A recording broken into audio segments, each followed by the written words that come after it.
Well, hello, everybody, and welcome again to the Weirdly Magical podcast with Jen and Lou. And today we're going to talk about the full moon in Scorpio. That is on May the 7th, 2020 at 11:46 a.m. UTC, which is London time. And this full moon happens to be on Jen's birthday and my mum's. So it's kind of funny that I do a podcast with somebody with the same birthday as my mom. But anyway, Jen, do you want to introduce yourself? Sure. Hi, everyone. Jen Deshen, jendeshen.com. I'm the creator of the Illuminating Journey Cards. I'm an Akashic reader, healer, teacher, and I guide my clients to play in the field of their free will, of their soul's choice. And I'm Louise Eddington, the Cosmic Owl of Cosmic Owl Astrology. And I am an astrologer and writer, and I help my clients create a life that is wildly free, untethered, and both extra and non-ordinary. And before we look at the astrology and the numbers and do our normal thing, I'm going to do a bit of housekeeping. We have a Patreon, patreon.com/weirdly magical. For $3 a month, you can support our work, and we're getting towards the point where we'll start doing some Patreon-only content. So we'd appreciate any support anybody can do for less than a price of coffee for a month.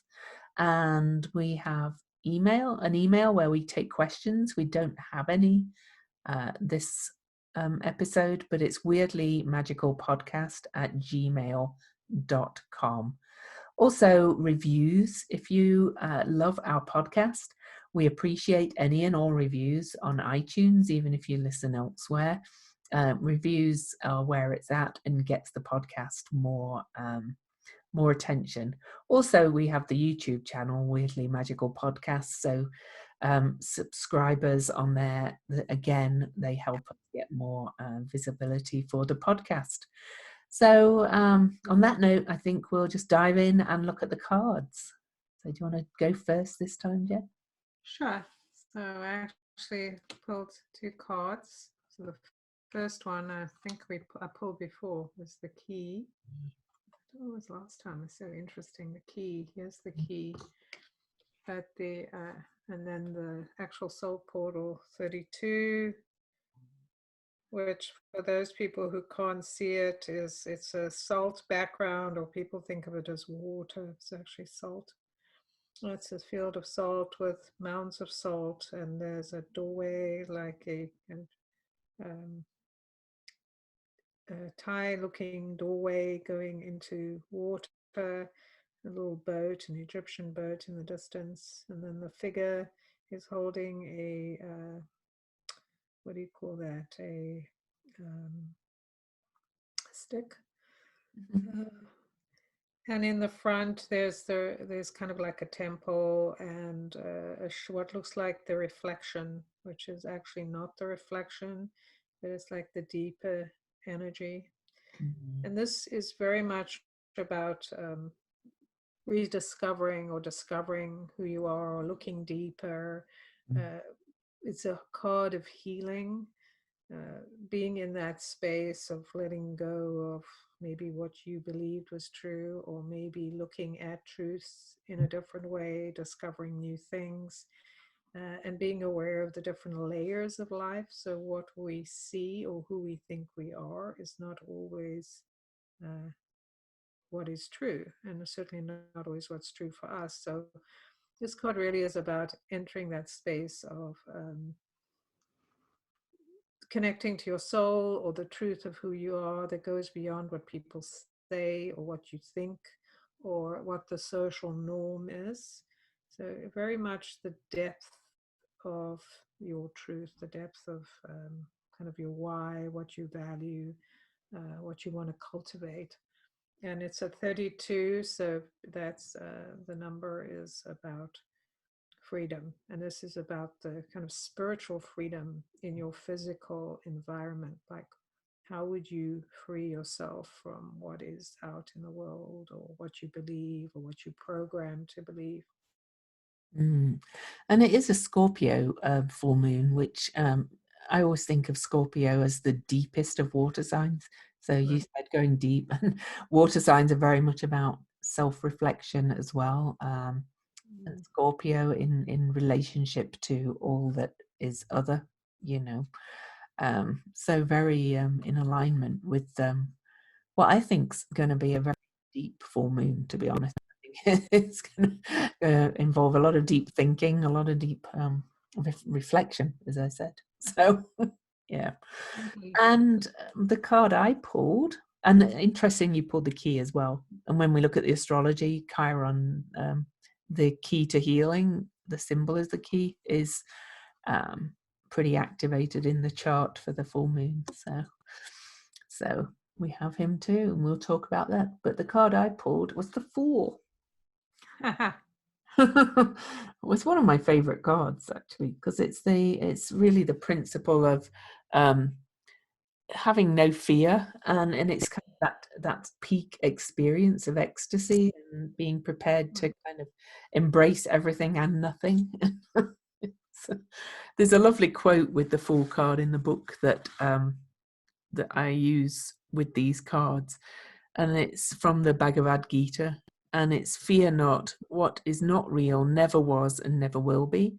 What is real always was and cannot be destroyed.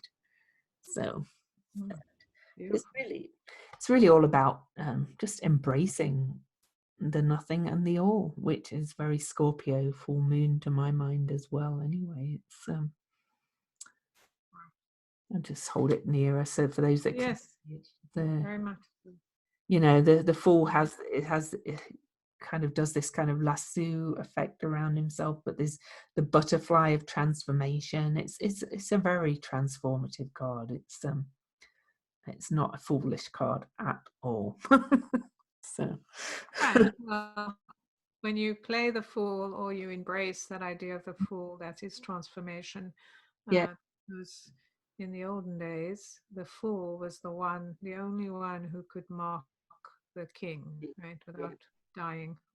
yeah. So that was the doorway, or the transformation. And I actually think it's interesting, if you just hold your chord and line up just for a minute, that both of them are speaking about the same things in different ways, like about letting go and going deeper.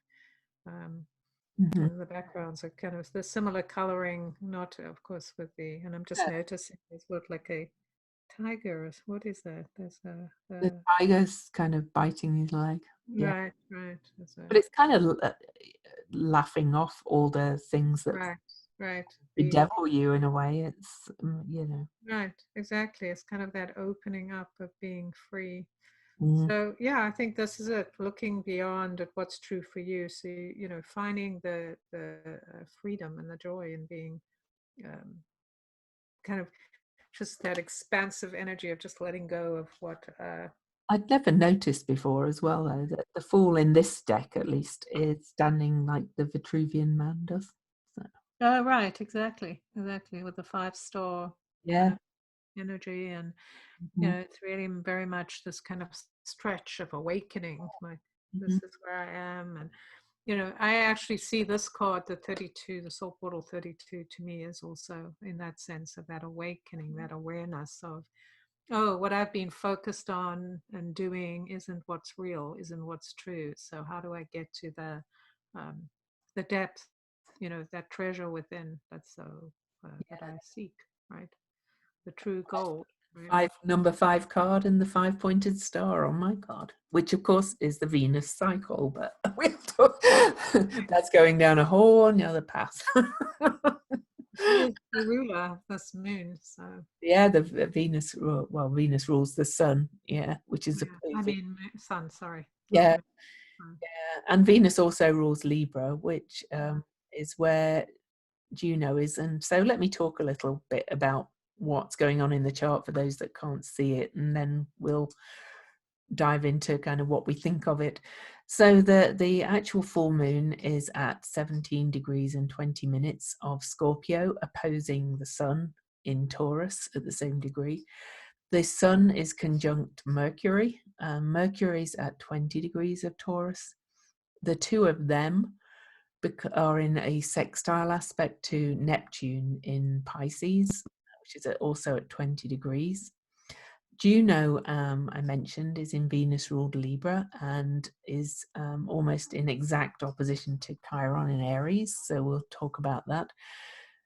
Venus is at her station point in square to that Neptune.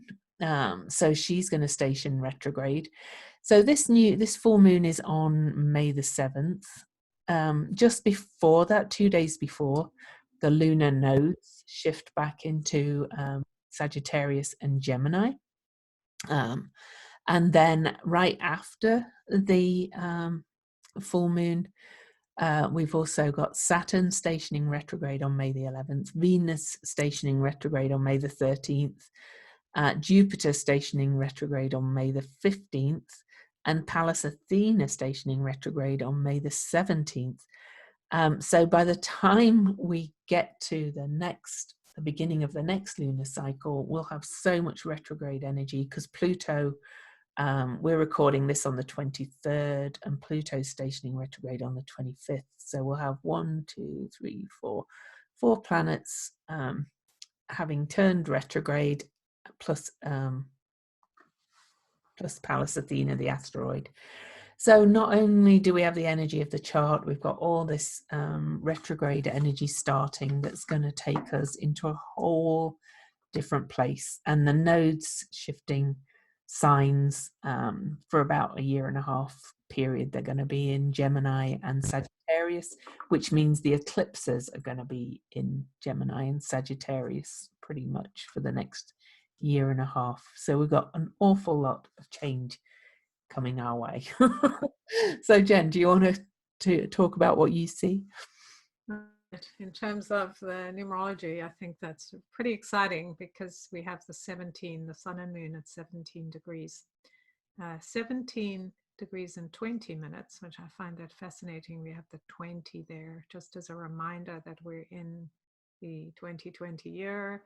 This is a year about relationships. It's about connecting. It's about coming to the reality of who we are and what we want to focus on going forward. The number 17 is a very powerful number because it is about success. It's about and success on a soul level, not just the physical success. It is the number of leaving a legacy. So it's a reminder, this is a really important time, that how we travel this time, what we focus on, what we think about, what we kind of put value on is kind of what we're setting into stone.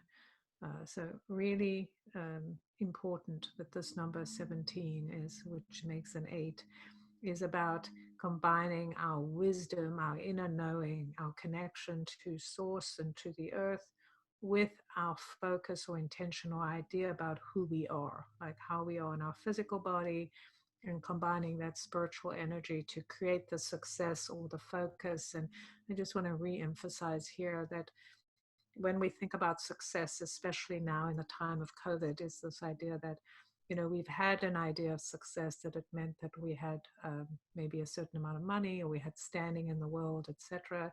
And knowing that none of that matters now because we are pioneering a new time. So just forget about thinking about that.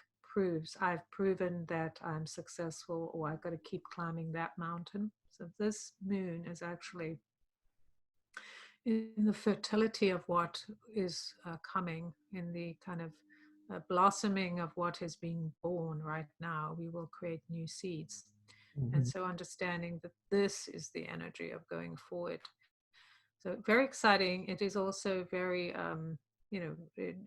destiny oriented. This is our destiny. This is our focus. This is what we want to leave a legacy about. Mm-hmm.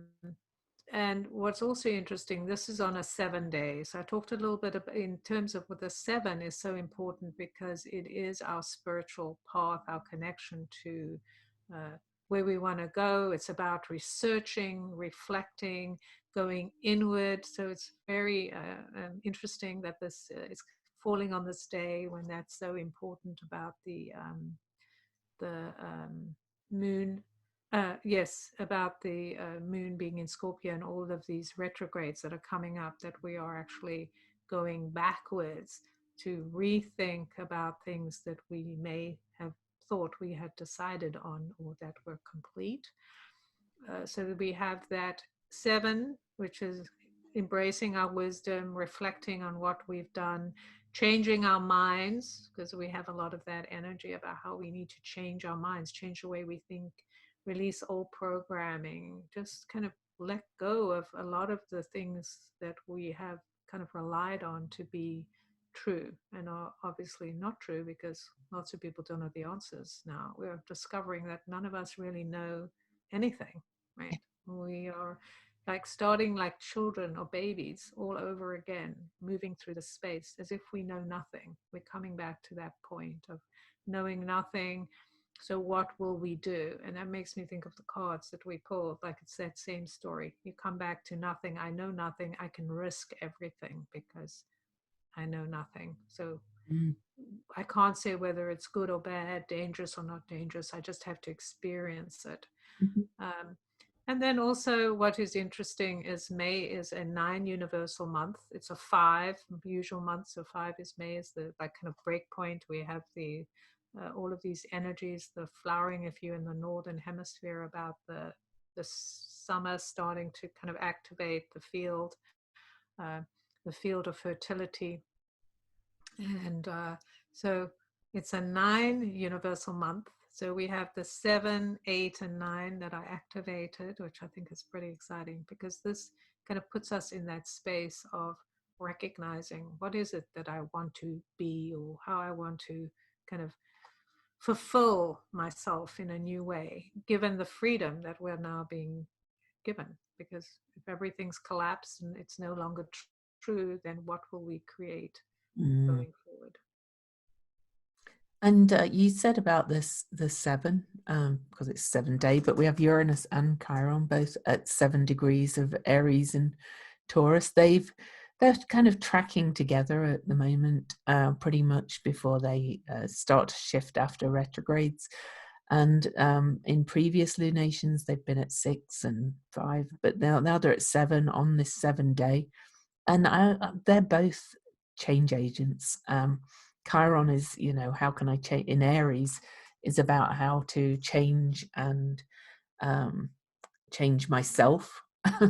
In Aries is all about healing the I am kind of principle in relation to all that is. It's what can I do differently? What can I bring to it? What action can I take? And then Uranus in Taurus has been kind of rocking our whole world with our kind of financial institutions and things. They still seem to be holding up, but it still feels very unsteady.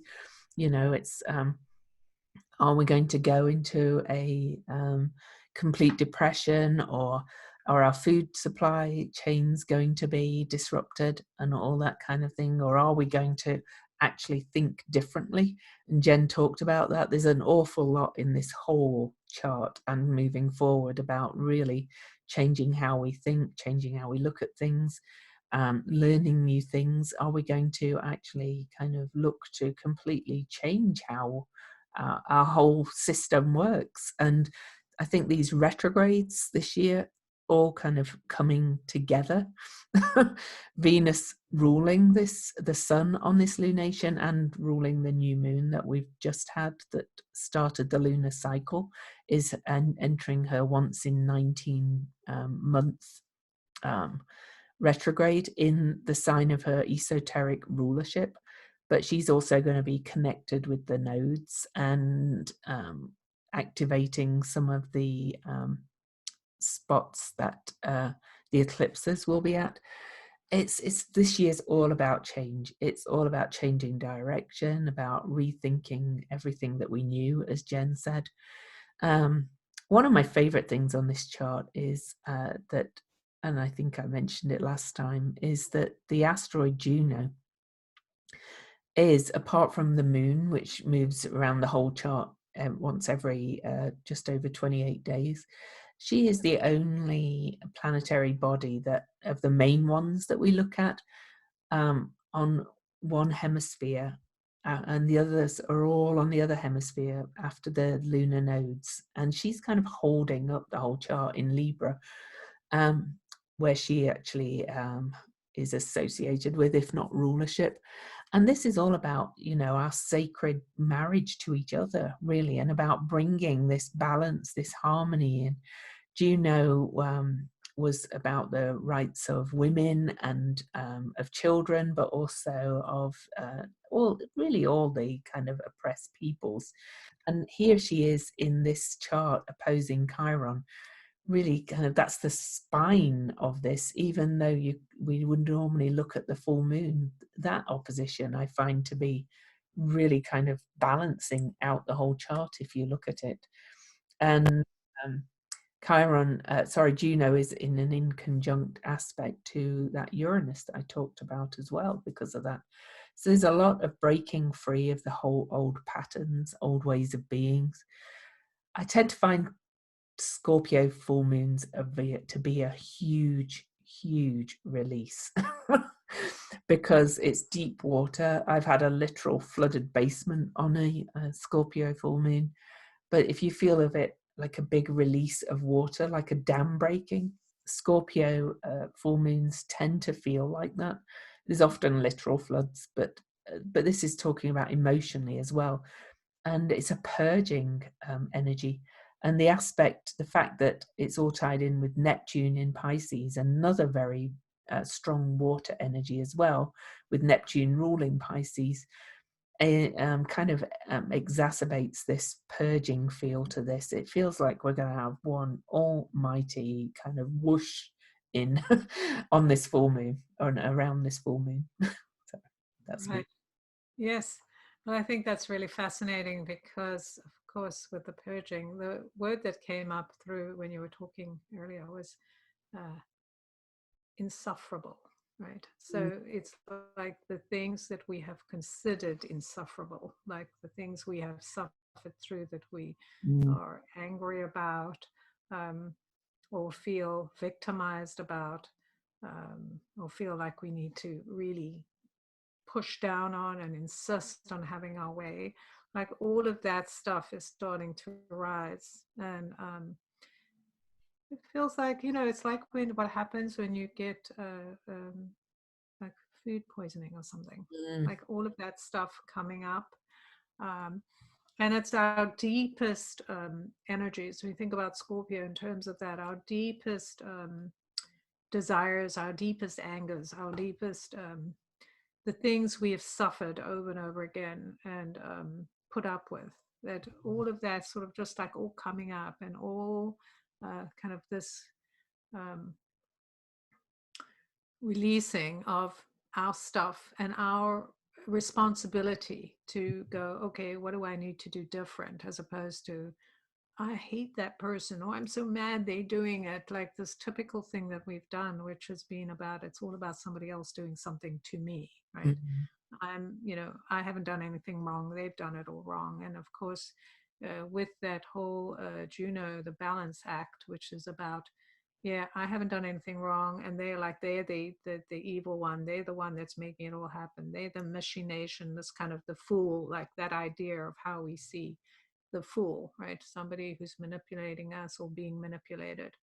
And instead finding the balance, which is Libra, that energy of what's the truth? Like, yeah, this happened, or I didn't take responsibility. This person did this thing. So what do I really need to do? So in a sense, it's that energy of releasing or forgiving or allowing what kind of overthinking ourselves, like ourselves, like how we have been to ourselves, like I have been like hard and cruel, which is kind of part of that whole Scorpio thing, like vicious to myself and to others, or thinking that way, and how can I release that energy so I am not trapped in it? Because if we do not deal with all of the stuff that's coming up, this water, this information, I think there's going to be a lot of information that's going to come up, and we're going to be maybe angered by what we discover, because there's going to be stuff rising, and it's probably going to kind of go under and hide again for a while, because as we're going through these retrogrades,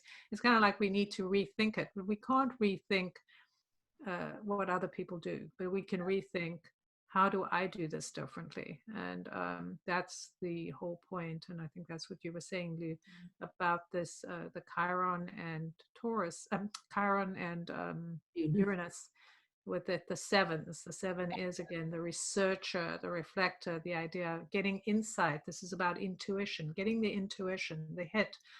Oh, if I do something different, I'll have a different outcome, as opposed to expecting someone else to fix the problem for me. So this is a lot about breaking away from a system where we have been indentured to somebody else being in charge. And of course, with Chiron giving us the opportunity to go, this is my wound, this is the energy of change. That's the Pluto focus of Scorpio. And where's Mars? Mars is Aquarius. Yeah. in Aquarius. So yes, so Mars giving us at 26, which is also an 8. And those 8s are not just about leaving a legacy or creating a legacy. They're very grounded. It's like, this is leadership energy.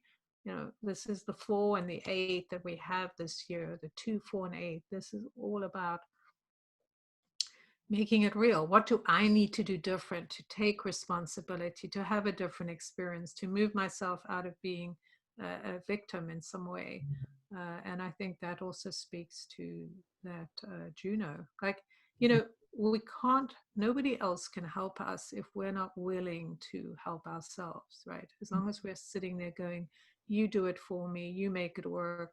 And I certainly have been there myself. It's like, yeah, somebody else fix this problem. Somebody else do something different so I can have a different experience. And it doesn't look like that, right? So I think for me, when I look at this chart, it's a lot about this idea, like we've been showing you the way, we've been repeating this, but this is like, you have to take things into your own hands. You have to stop whining about things, stop focusing on things that aren't your business, stop making these stories up, and just start looking at, well, what do I want? And what are the steps to get me where I need to go? What do I want for myself? What do I want for my family? What do I want collectively for the community, for the world? Oh, I believe in that. Then I kind of have to put my money where my mouth is, right? I have to do the things and stop waiting for somebody else to do it. I mean, that's kind of the thing about the purging energy of this lunation that I see. It kind of, the good thing about purging and going deep within and changing and learning new things is that you discover the real meaning at the bottom of it, and that's the hidden kind of gem in Scorpio energy. Is this inner gold that you are kind of mining, if you like, to find, and also deep meaning in deeply bonded relationships, which relationships really matter to you. Jen and I were talking as we prepared for this, and I was talking about how I'm purging my Facebook friends list, and it's not that I don't like these people or anything, it's just that I want to have be able to post to friends only, to people that have meaning in my life now.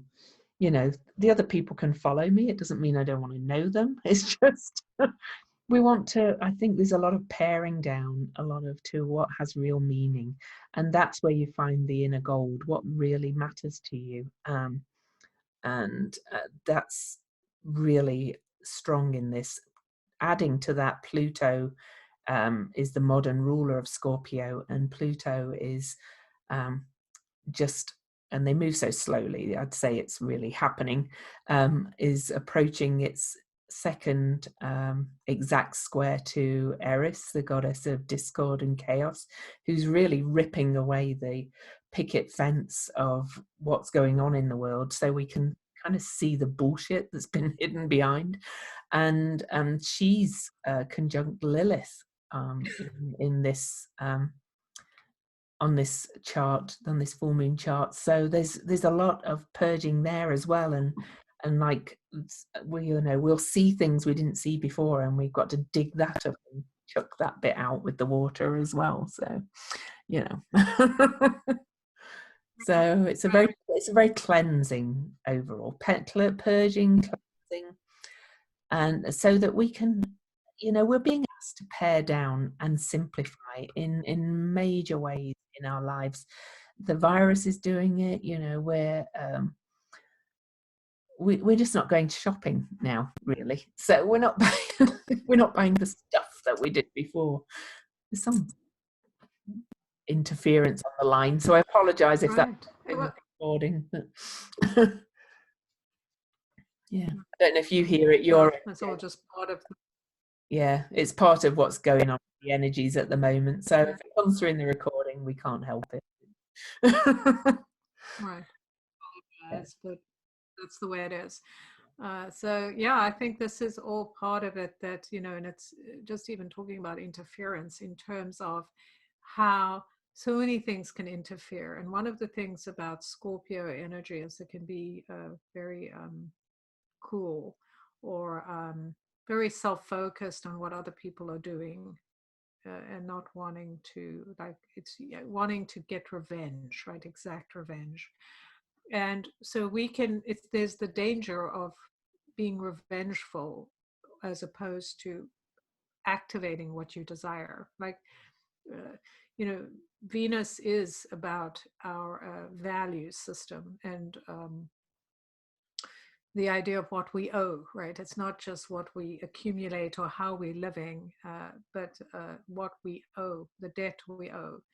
And so when we think about that, it's very karmic. The energy is very karmic, because what karma is unfinished business. So how do we finish business? We finish it by deciding, I don't want this thing in my life anymore. I don't want somebody else deciding for me. I want to decide.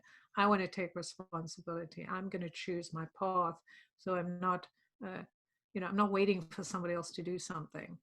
And that's the how you kind of balance out this energy of Scorpio, which, what is it all about? I was just thinking, Lou, as you were talking, was about this whole thing about sexuality, right? And this part about abuse of people sexually, usually, and all abuse, but it just feels like there's so much, because that's our deeper desires, is Pluto, right? So a lot of that abuse that happens is about power, right? Trying to have power over someone, like a child, or someone, a woman who is can't speak for themselves or needs to follow certain rules. So how do we break those patterns? We have to now stop accepting the idea that somebody could do those things to us, right? So we need to kind of strengthen our systems around that, connecting with one another, having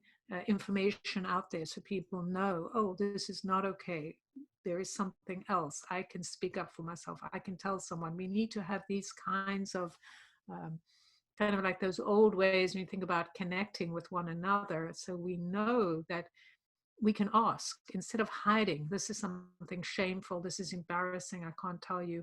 I can't tell you about my debt. I can't tell you I owe this money. I can't tell you I overspend. I can't tell you somebody's abusing me.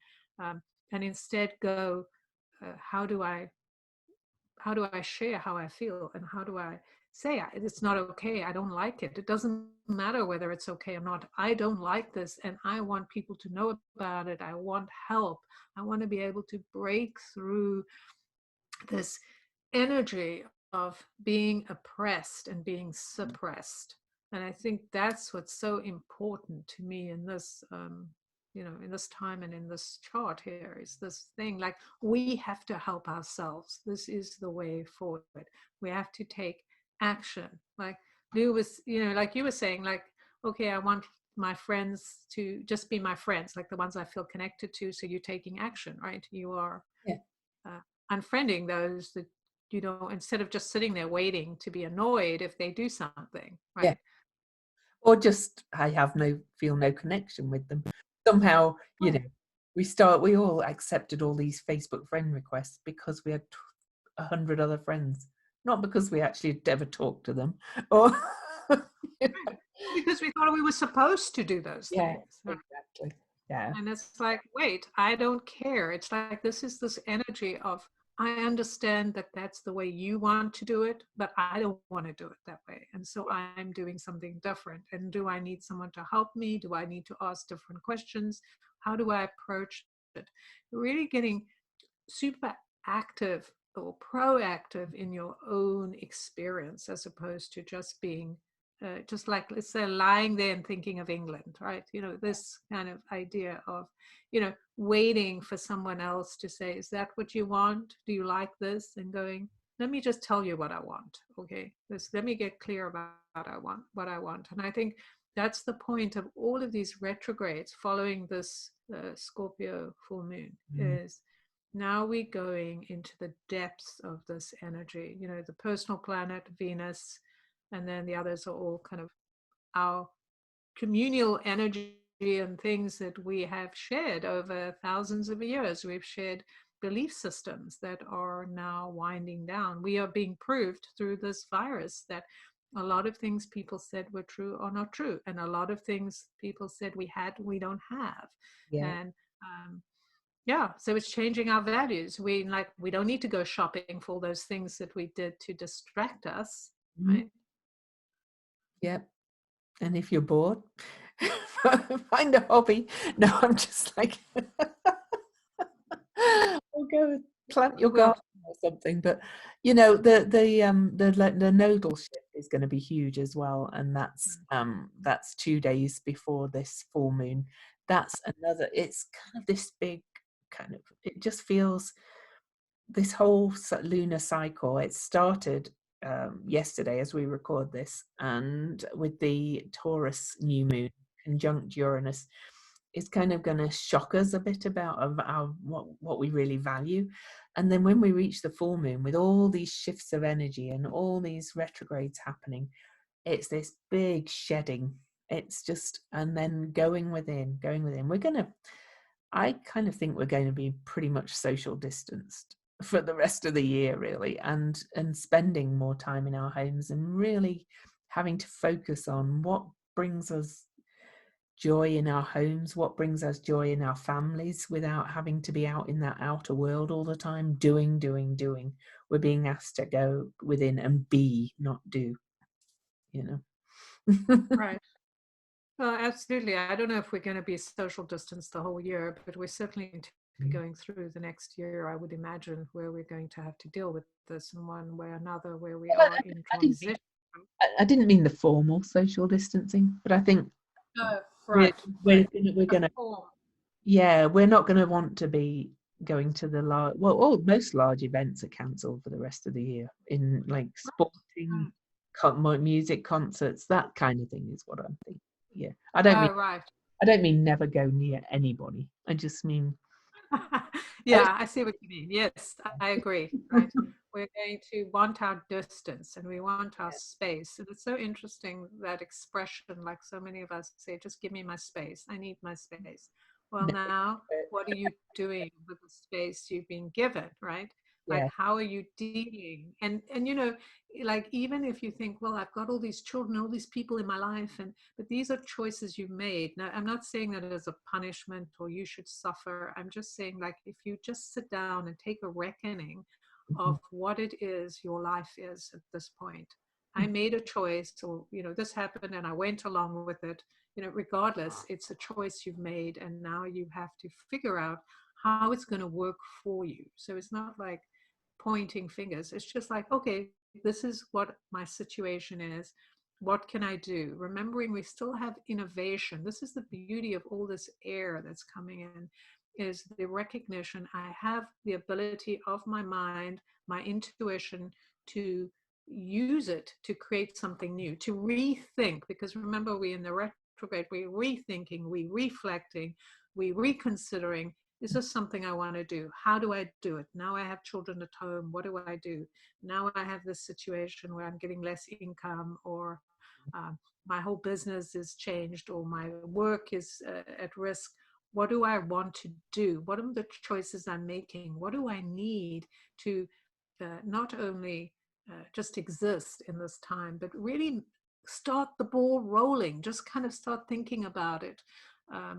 Because with a 9 month, we know things are ending. And we also know in the seed of ending is a beginning. And there's the connection to the other, to the world around us. Like we really have to start recognizing, right? I mean, we've been going around numb, like, okay, let me shop, let me go here, let me do this, let me, distract myself, and just be numb to what's happening in the world around us. And now we're kind of going like, wait a minute, how do we get food?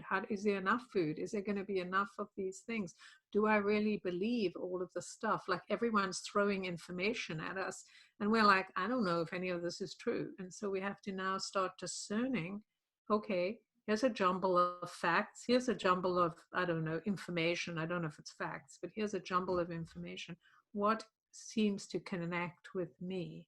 And let me just kind of go through what I've been experiencing so I can go, okay, that makes sense for me now, or this is what I'm choosing, or this is the path I'm taking to understand my role and what I'm choosing and how I'm creating or leaving my legacy or my connection to the world. And yet you kind of made me think of something then when you said about people at home with children. I kind of feel for them so far. It's been a shock being thrown into homeschooling. Totally. I mean, awful. Like, I mean, I really do agree with you. Oh, Yeah. but I will say with Venus in Gemini, Gemini is a sign of youth and children as well, and Venus is our relationships. I am starting to see it with some of my friends that have kids already, that they are realizing that children actually like to learn, but Right. but not necessarily in the way our education system has done it. So you're not going to make them sit at the dining table for the whole day because it's most people are just tearing their hair out when they've been trying to do it that way. Here's your chance to rethink that, completely too. Now, I'm not saying don't do any schoolwork, but maybe a bit of schoolwork, then get them out in the garden with you planting potatoes. They're going to learn from that, and and let them entertain themselves somewhat. Children actually are pretty good at entertaining themselves if you let them. Very true. And I think also is this idea of learning through experience. Like we have got so kind of numbed out with the way that schooling is. You just send your kids somewhere, they just go, oh, it's kind of like this babysitter out there. I don't have to worry about them, right? Somebody's taking care of them. But really, the education system is not that great here. And I'm not talking about the level of what people, because I know there's a lot of good teachers and all that, but it's like, you're just numbing people out. Just learn this stuff so you can vomit it back. And you have to learn it in this way. Don't we want to have opinions and critical thinking and stop just like feeding them a movie? I mean, you can do those things, like watch a movie, and you can even say to your kid, let's talk about it, or write an essay about what you found interesting. That at least you're asking them to come up with their own opinion, or go do and create something outside, or let's do this together. I think too, it's an opportunity to realize how smart kids are. Like Yeah. they know things. What are they interested in? Why don't you focus on, developing the best schools in the world? I think they're in Finland, right? And Yeah. they actually group the kids together. And okay, you can't do that, but you can certainly do this as a group at home if you have more than one kid. And they create the projects they want to work on, and they decide the things they want to do to create the project, which is you building leadership by going, what's the project? Everyone decides, then you choose a project, then who's going to do what, and people choose roles. And you're teaching them way more than they probably would be learning in traditional school, Way right? more useful stuff anyway. And you're teaching them to think for themselves as well. Let them be bored some of the time. Exactly. They will find something to do and they will suddenly start learning something themselves. They look at unschooling if you're struggling with it. Stop trying to force it back into the box that was, because I don't think any of that's going to go back to how it was either. I think when we eventually come through this major time of transformation, I suspect all our systems will look very different to Which, how they yes, do. Yeah. which as they should, because Oh we've yeah. been complaining about it for years that they Oh, don't work, right? So now we have, this is our opportunity to go, well, those don't work. What are we looking for? Why don't we look at the intelligence of the thing or the child or the experience and allow that to teach us? I grew up, we didn't have TV, we didn't have any of that stuff. So we were, when we were bored, we had to make our own entertainment. And I'm actually really glad that I spent that time without having that, something that would just distract me. Like, mhm. it's one thing if you're doing it because you're interested and you're doing it Yeah. for entertainment, as opposed to just kind of blowing out your life and your Mhm. experience by just watching stuff, and also being aware of what you're watching, because you're going to filter, everything has to come in, and now you have to filter it. And if you're taking on ideas and things about what other people are teaching you, are those things you believe in? Are those the things you really want to live your life by? And if you don't have a yard to send them out in, get them cooking with you. Things just, there's just ways, and children will not stay bored for very long, to be honest. They've just Right. been taught to think for themselves in our society very much. Let them complain that they're bored for a while, and they'll just say, go find something to do. Exactly. They say boredom is is the mother of invention. We're in an innovative time. Let your children guide you in those ways. And it's not just your children, it's for people who are alone by themselves. Like, what if you're alone? Like, you can buy into that idea that being alone is a terrible thing and I don't know what to do.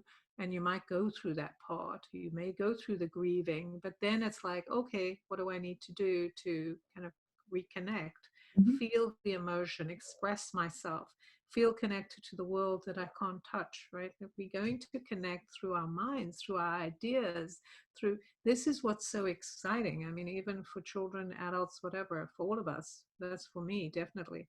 I'm excited by the idea of expressing ideas, sharing ideas, and then perhaps starting something. Like, we may not start anything now because we have all these retrogrades, but we certainly have the opportunity to rethink our approach Yeah. and what we want to bring in, because we're going to be starting in June, right? A whole new uh, kind of cycle through the year of what we're bringing or putting our focus on. And with the An eclipse, amazing opportunity. Sorry. Yeah. and the eclipse is coming, yeah. It's Right. what a year we're in, I tell you. Yeah. And it's What so we'll talk exciting. about next year, Jen. Oh, there's more to come. No, last year, everybody said there'd be nothing more to talk about. But look, we've got so much to talk about, and it's all different. Yeah, Uh, exactly. right. I But this did is want one of the to, biggest transformative years. right. I Ever. mean, it was, Yeah. when you think about being in a new time, right, where everything is falling apart, like, you have to give yourself some slack. I mean, we talked about the forgiveness, forgiving yourself for getting it wrong or whatever. There is no wrong. It's just a choice you made. Now you make a different choice.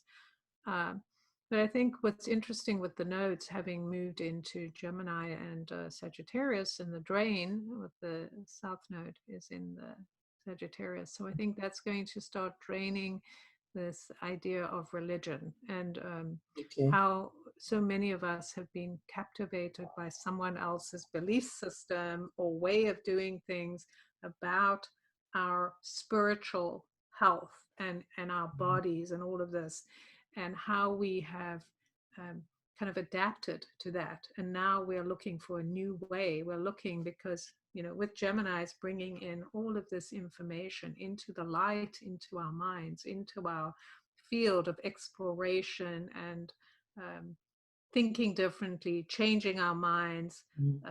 expanding our thoughts, connecting with each other on the airwaves. I mean, the online stuff, I mean, that's just the perfect kind of expression. And it's not the only one, but of being connected through our minds, through our I body. agree. I totally agree with you that the South Node in Sagittarius, with everything else that's happening as well, is I think, people are after this virus, and when we're allowed to gather again, will people go back to church all the time, or will they think, oh, but to say that the nodes are a bit like a tug of war in collectively, we do see that as the nodal shift into the new signs approaches, that some of the old ways are really trying to hang on to it still. Hang on to that control and the dogma, and you must do it this way and things. So it's up to you to use your filtering to find out what's now true for you. And as we said, it's a year and a half with the nodes are in the new signs, so this is not going to happen overnight. One thing I noticed, Jen, we hadn't talked about is as we speak today, in fact, right as we were recording, Ceres has moved into Pisces, and she'll be at 3 degrees on this full moon, and Venus is at a 3. And I always kind of think of Venus and Ceres as very associated with the natural world, both of them. And so we've got that energy as well. So we talked a lot about 3 on the new moon. So I don't know if you just want to give people a quick refresher on the 3, because I think that's pretty important too. Absolutely. I mean, the whole thing here with Ceres is kind of, if you think about the great mother or the mother of the harvest, in the sense of now being in this watery energy, the kind of the influence of Neptune, which is about creation, right? But remembering that that would be the creation of planting seeds that would have to grow. Mm-hmm. So it's very much a time of allowing yourself to experience something different, especially when we're thinking about the 3, and then the Venus, that the kind of, you think about Venus being the energy that rises from the water, right? We have all those kind of pictures, Aphrodite rising from the water.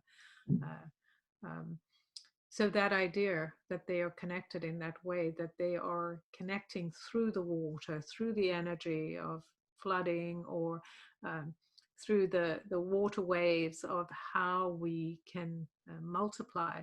And 3 is this energy of being curious, loving oneself into existence, because we need to express who we are, and we need to move away from somebody's giving me permission to express who I am. It's really like, okay, what do I want to express? What needs to come out of me? And when I say express, I mean not just with our words and a voice, but maybe through art, maybe through the way we cook, maybe the way we relate to the people around us.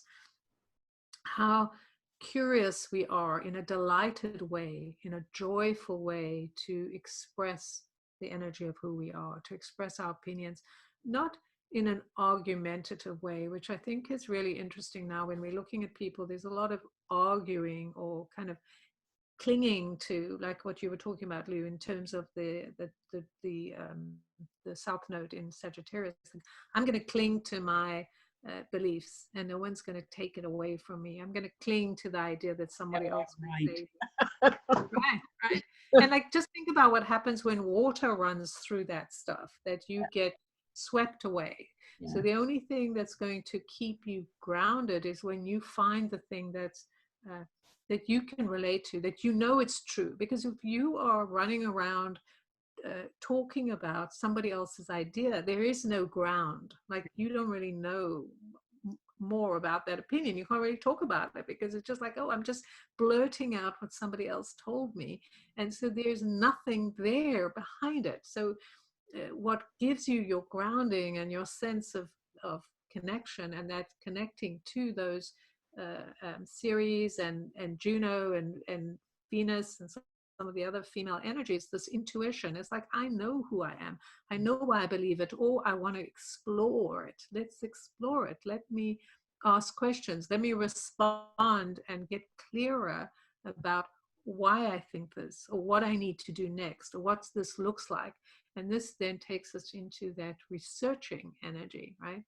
The resurrection of who I am, the rebirth. We've talked about the renaissance of all of this energy. That comes from the 3, that child energy of that willingness to be totally curious and open and explore, and not fear failure, but be, so willing to express, and so free to just express and love who you are, and just love everyone else expressing themselves. Isn't this great, right?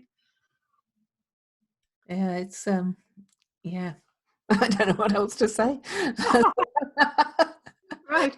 But I, yeah, so well, I yeah, think we should probably move on to the right, symbols in a minute. we But should.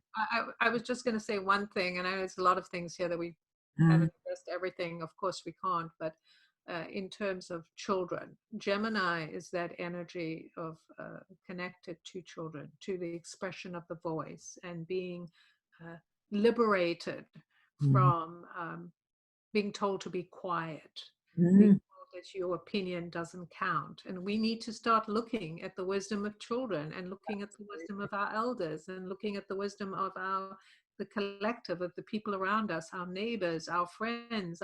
Let's innovate and create together, about because listening as well, instead of just, power. yeah, Right? a lot about listening in Gemini. I don't know what's going on with our sound. It's kind of weird. This Right. interference. Ah, okay, so symbols. I'm going to read. Yes. I'll read the Chandra symbol first, I think. So, people holding hands around a table. One candle is burning in the middle of the table.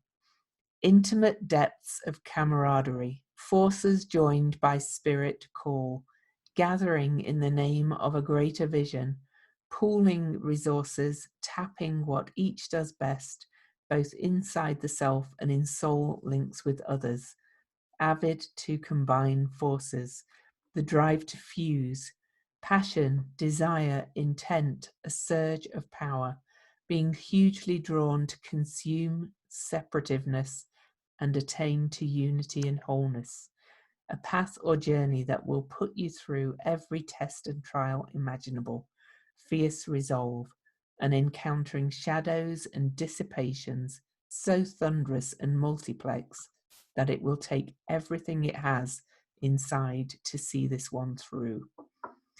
And that's kind of, it's a very deeply powerful one, and that speaks to the power and powerlessness of the Scorpio energy. But if you really tap into your deep resolve and the people you have deep bonds with as well, to pool resources with, this is about going intimately deep with people, not talking about sex. This is, although you can too, but but this is talking about real soul connection and really kind of coming together to face what really is kind of a difficult time. So yeah. Right.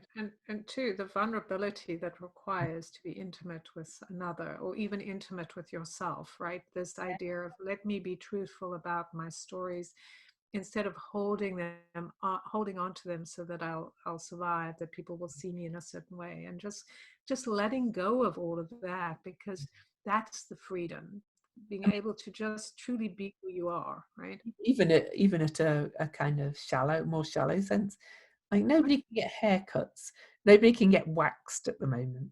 We're kind of all being pulled back into this more raw state right now, which is another form of vulnerability. So yeah. And, and that's very true. Like, the vanity side of this, like, I look pulled together, everything's good. It's just like, it's all spilling out, it's all there. Uh, I don't need to hide it so somebody will approve of me. And there's a freedom in that. Mm, I think too, with this energy of Scorpio, there's so much of this idea that if I attack, or I go first and I mm, take my revenge, you can't hurt me. mm, And it's like, take back your power. Just stop this bullshit. Like, no one can hurt you if you really start thinking about what's true for me. I believe my truth. So if somebody doesn't believe it, it's okay. And if I'm hurt, if somebody says something that's painful to me, I can examine it. I can tell them, wow, that really hurt. Did you mean it? I can get I, I can get curious about this, right? Because I want that connection. I want to be close to myself. I want to be close to others. Instead of shutting down and going, okay, well, I'm gonna, shoot you with a poison arrow, because it's kind of like, that's the story of Eris, right? yeah, yeah, it is. All right, the Sabian symbol. All right. A path through woods brilliant with multicolored splendor. The keynote, the exalted feeling of work well done and a truly consummated life. The person who has lived with faith, the transpersonal life, the life through which spirit radiates creatively, can experience blessedness and peace, even though his or her cycle of experience nears its end. It has been a life full of seed. The seeds are hidden, perhaps, yet they are filled with the power to overcome cyclic death. The soul is at peace. The clear autumnal skies silently intone the great message. Well done.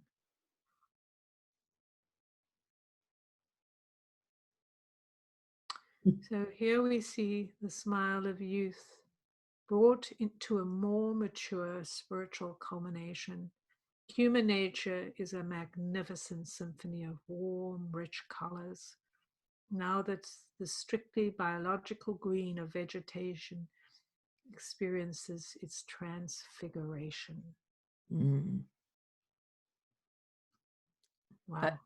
Yeah, to my mind, it kind of was like, okay, we've done with that old paradigm.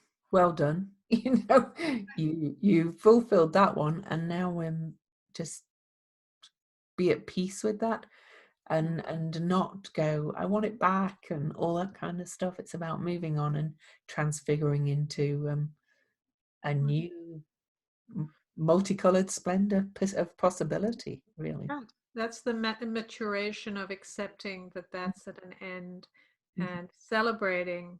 Well Mm. done. You did it. Let's move on. Oh, what else is there? There's all this color. There's all the seeds. It's funny, it talks about seeds, and we talked about how all the seeds through series and Yeah.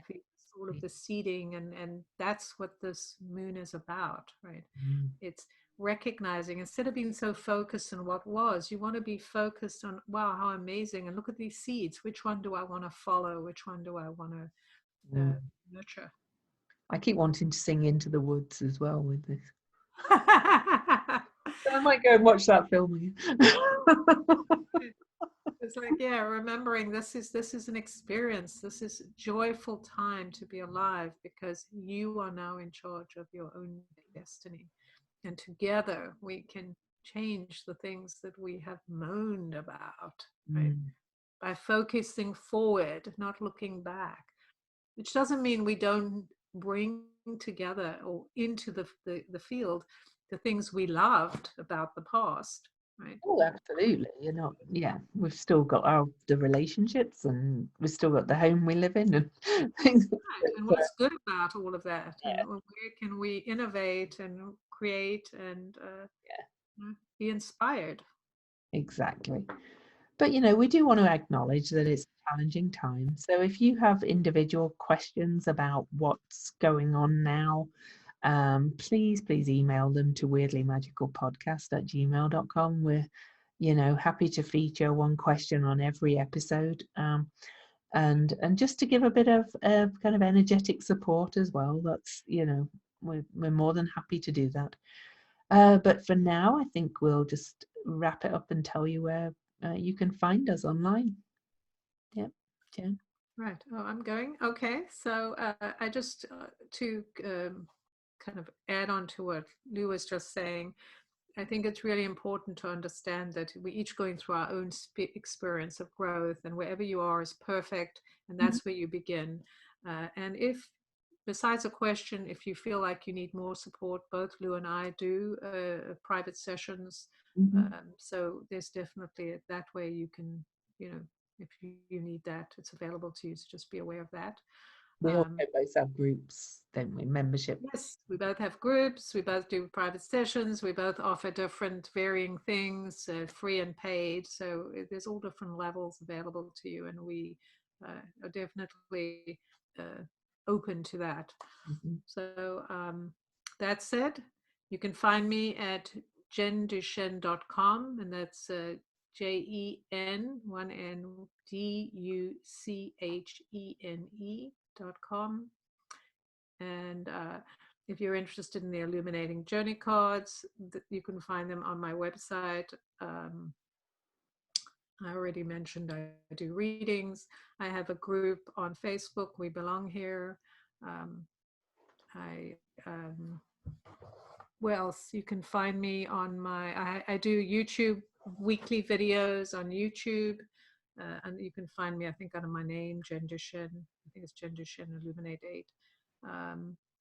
And I have a Facebook page. You can find me on Facebook pretty much anywhere, everywhere. You can just Google my name. I'm out there. And I am Louise Eddington, louiseeddington.com, which is LouiseEdington. And it seems every time I talk, the interference starts.